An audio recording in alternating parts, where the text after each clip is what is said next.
అంటే బయట అక్కడ దిక్కు ఉన్న కోటని చూసినాం మనము తాజ్మహల్ బిసైడ్ అంటే సేమ్ అదే ఇక్కడ దిక్కుంటుంది చూడు. సేమ్ అదే స్ట్రక్చర్ ఏడా మిస్లేదు. సేమ్ అదే స్ట్రక్చర్ తోటి ఈ తాజ్మహల్ పక్కన సేమ్ అదే స్ట్రక్చర్ తోటి ఉంది. సేమ్ ఇందాక అక్కడ దిక్కు చూసినాక మనం ఒకటి ఏది బాగా అదో same don't put your leg అని వచ్చింది చూసిరా. సేమ్ అట్లాంటిది ఈడ ఉంది.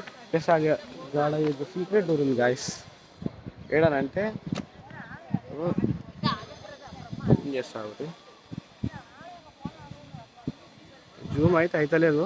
అయితే ఆడ ఒక సీక్రెట్ డోర్ ఉంటుంది.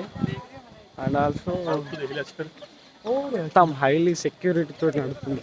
ప్లస్ అక్కడ ఎవరో వెయిటింగ్ షూట్ కూడా తీసుకుంటారు. ఇంత బ్యూటిఫుల్ ఉందంటే ఇది మా అమ్మ చెప్పలేకపోతున్నాం. కానీ మొత్తం కలర్ చేంజ్ అవుతుంది. ఎందుకంటే పొల్యూషన్ వల్ల డ్యూ టు పొల్యూషన్. ఇంకా నేను ముందనుకుంటా పోయి వీడియో తీస్తా. Thank you for watching. ఇది